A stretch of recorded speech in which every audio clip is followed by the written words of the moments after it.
প্ৰথমতে মাৰ্ঘেৰিটাৰ সমূহ আহোম ঐক্য মঞ্চৰ তৰফৰ পৰা আপোনালোকক আমি আংলাই কীৰ্তন জনাইছোঁ।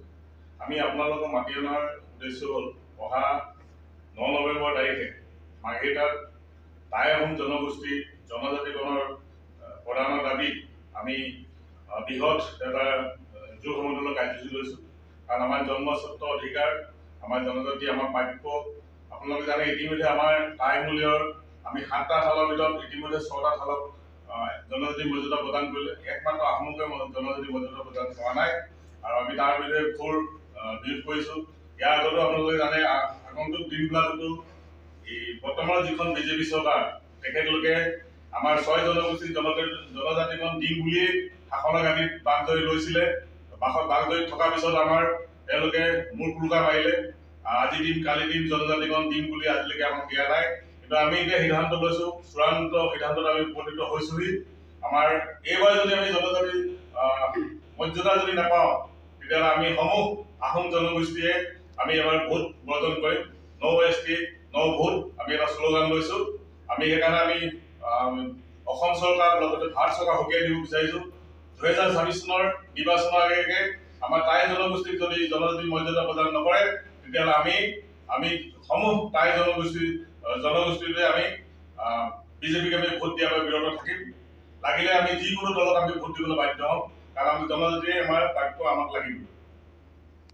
আদিত্য ঠাকৰেয়ে যি বিৰোধ কৰি আছে, যদিও আপোনালোকে জানে ইতিমধ্যে সংবাদ মাধ্যমে গম পাইছে, আমাৰ নতুনকৈ BTSC যি আপোনাৰ প্ৰধান হ'ল হাগ্ৰাম মহিলাইও কৈছে, আপোনালোকে জানে মিডিয়াৰ যোগেদি আহোমক টাই আহোম জনজাতিৰ মৰ্যাদা প্ৰদান কৰা বা 6 জনগোষ্ঠীৰ জনজাতি প্ৰদান কৰা আমাৰ কোনো আপত্তি নাই বুলি হাগ্ৰাম মহিলাই ডাঙৰীয়াও কৈছে। তেওঁ এজন বড়ো সম্প্ৰদায়ৰ লোক, কিন্তু তেওঁ আমাক এই কথাটো কৈছে।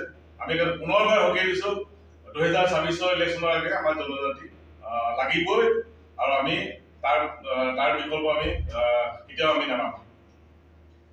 ইতিমধ্যে গম পাইছে টাই আহোম জাতিবৰ্গৰ সৌজন্যত আমি মাৰ্ঘেৰিটাত এটা টাই আহোম জনগোষ্ঠীৰ জনজাতিকৰণ আৰু স্বায়ত্ব শাসনৰ দাবীত বিশাল যুৱ সমদল কাৰ্যসূচী ৰূপায়ণ কৰিবলৈ লৈছোঁ।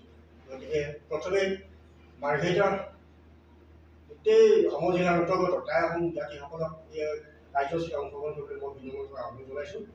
আৰু আমি আশা কৰিছোঁ এই 2026 চনৰ নিৰ্বাচনৰ পূৰ্বেই চৰকাৰে টাই আহোম জনগোষ্ঠীটো জনজাতিকৰণ প্ৰদান কৰিব। যদিহে নকৰে, তেতিয়াহ'লে আমি 2026 চনত বিজেপি চৰকাৰক উফৰাই দিবলৈ আমি বাধ্য হ'ম।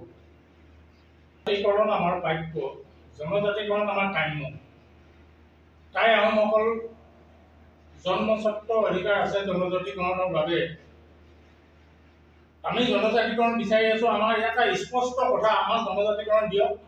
আৰু এই আগন্তুক 2026 চনৰ বিধানসভাৰ আগে আমাক এটা হেষ্ট নেষ্ট কৰিবলৈ মই মুখ্যমন্ত্ৰী ডাঙৰীয়াক অনুৰোধ জনাইছোঁ। যদিহে এই 2026 চনৰ আগত জনজাতিকৰণৰ এটা হেষ্ট নেষ্ট নকৰে, তেনেহ'লে আমি তেওঁলোকক বিদায় দিবলৈ, ইতিমধ্যে আমাৰ উপৰোক্ত বক্তাই কৈ গৈছে, আমি বিদায় দিবলৈ অসমৰ প্ৰায় 50-ৰ পৰা 80 লাখ আহোম আমি সষ্টম হৈ আছোঁ। আৰু দ্বিতীয়তে এটা কথা হৈছে, আপোনালোকৰ জৰিয়তে মই কৈ দিব বিচাৰিছোঁ, আমি সামাজিক মাধ্যমত দেখি আছোঁ যে বীৰ লাচিত সেনাৰ 4-5জন সদস্যক ইতিমধ্যে গ্ৰেপ্তাৰ কৰিছে। গ্ৰেপ্তাৰ কৰক, আমাৰ আপত্তি নাই। তেখেতলোকে অপৰাধ কৰিছে, তেখেতলোকক গ্ৰেপ্তাৰ কৰিছে, আমাৰ আপত্তি নাই। কিন্তু এই বীৰৰো বীৰ মহাবীৰ নায়ক, সেনাদী নায়ক এই লাচিত বৰফুকনৰ প্ৰতিমূৰ্তি ফালিবলৈ তেওঁলোকে অধিকাৰ ক'ত পালে? এই উত্তৰ কিন্তু আমাক অসমৰ মুখ্যমন্ত্ৰী হিমন্ত বিশ্ব শৰ্মা ডাঙৰীয়াই আমাক দিব লাগিব। যদিহে তেওঁ উত্তৰ নিদিয়ে, 2026 চনত তেওঁ বিদায় হ'বলৈ ৰেডি হৈ থাকক। ধন্যবাদ।